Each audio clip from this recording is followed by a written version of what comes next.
Hi කාලෙකින් ආවා අලුත් වීඩියෝ එකක් අරගෙන අද මම අරන් ආවේ හැබැයි කුකින් වීඩියෝ එකක්. මම මේ අද හදන්න යන්නේ මාළු මිරිස් පුරවලා හදාගන්න හැටි. ඉතින් මම ලෑස්ති කරගෙන තියාගෙන තියෙනවා අමුද්‍රව්‍ය ටිකක්.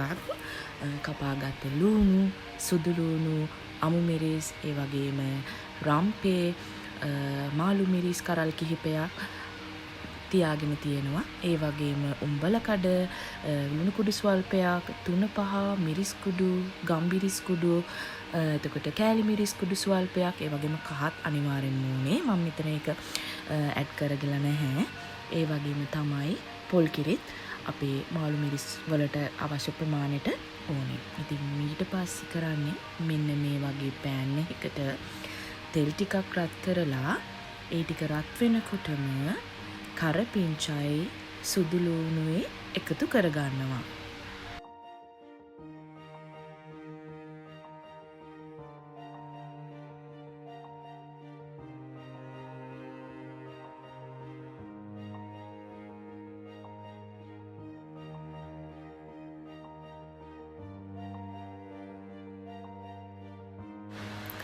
ඊට පස්සේ මේ ටික බැදීගෙන එනකොට පොඩ්ඩක් හොඳට කලවම් කරගන්න.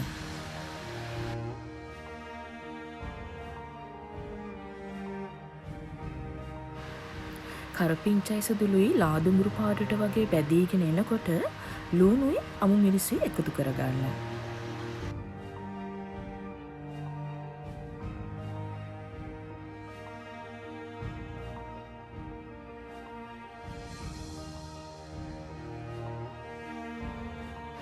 ඊට පස්සේ පොඩ්ඩක් කලවම් කරලා ඒක තෙලෙන්ම මැලවෙන්න තියන්න.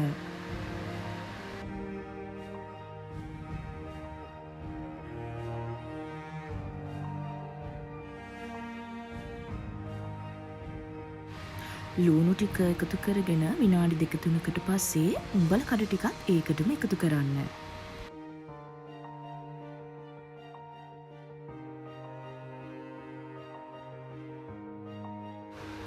ඊට පස්සේ හොඳට මේ ලුණු ටිකයි උම්බල කඩ ටිකයි හොඳට කලවම් කරගන්න.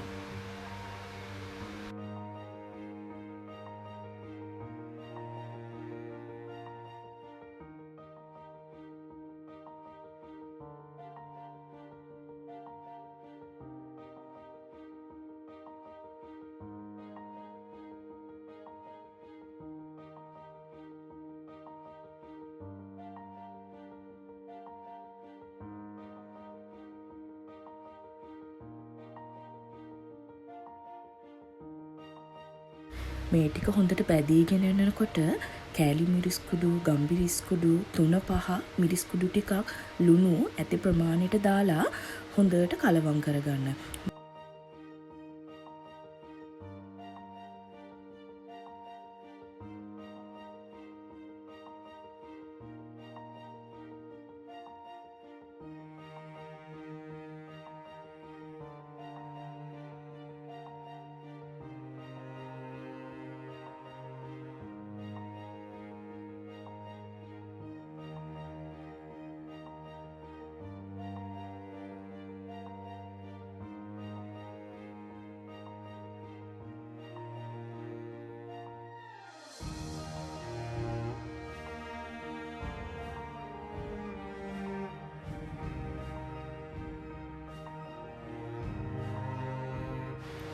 ඉතින් විනාඩි 2-3ක් තියලා ආයෙත් මේ විදියට හොඳින් කලවම් කරගන්න.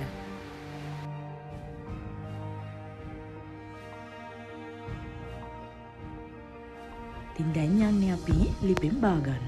ඉතින් මේ විදියට බාගෙන පොඩ්ඩක් රස්නේ යනකම් මම තියාගත්තා.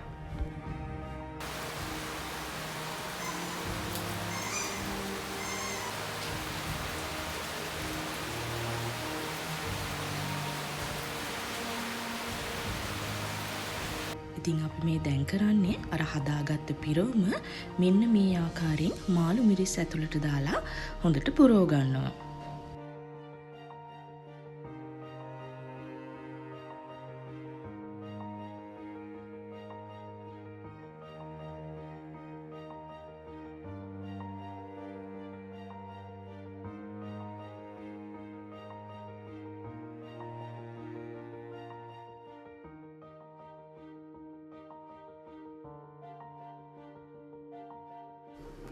ඉතින් මේ විදියට පුරවගත්ත මාළු මිරිස් ටික ඊට පස්සේ අපි කරන්නේ භාජනයකට ලස්සනට තියාගන්නවා මෙන්න මේ විදියට.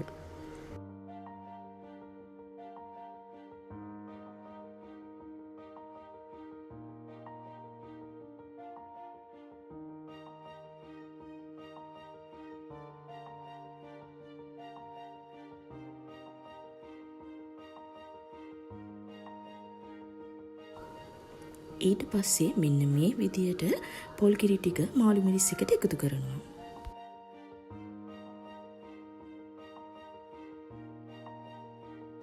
ඉතින් එකතු කරපු පොල් කිරි එකට මම දැන් මේ දාන්නේ කහ කුඩුයි, මිරිස් කුඩුයි, තුණු පහ කුඩුයි, ලුණු කුඩුයි, රම්පේ.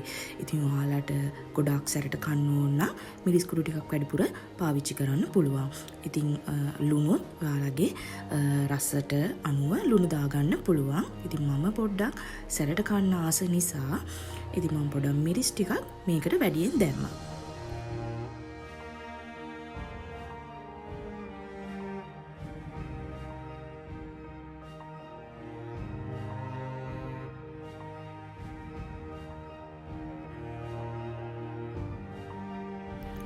හදාගත්ත පිරෝමේ ඉතුරු වෙලා තිබ්බ පිරෝමේ ටිකක් මම මේ කිරි එකට එකතු කරා. මොකද එහෙම දැම්මම ගොඩක් රසයි.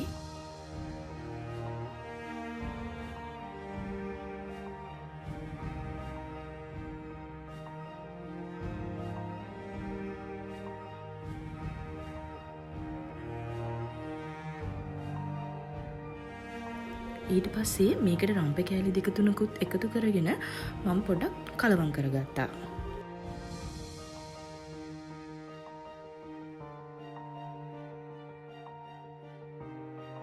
දැන් මේ හදන්නේ ලිපෙන් තියාගන්න. ඉතින් මෙහෙම ලිපෙන් තියාගෙන හොඳට ඉදෙන්න දෙන්න. කිරි ටික මෙන්න මේ විදියට එහෙම කරලා පොඩ්ඩක් හැන්දෙන් කලවම් කරගන්න. කිරි ටික මෙන්න මේ විදියට හිඳෙනකම්ම තියාගන්න. එතකොට තමයි මේ මාළු මිරිස් එක ගොඩාක්ම රස. ඉතින් මේ තියෙන්නේ අපි හදාගත්ත මාළු මිරිස් එක. ඉතින් හදලා බලන්න ගොඩාක් රසයි. ඉතින් මස් මාළු නම් අවශ්‍යම නැහැ. මෙන්න මේ විදියට කන්න පුළුවන් ඕන තරම. එහෙනම් අදට ගිහින් එන්නම්.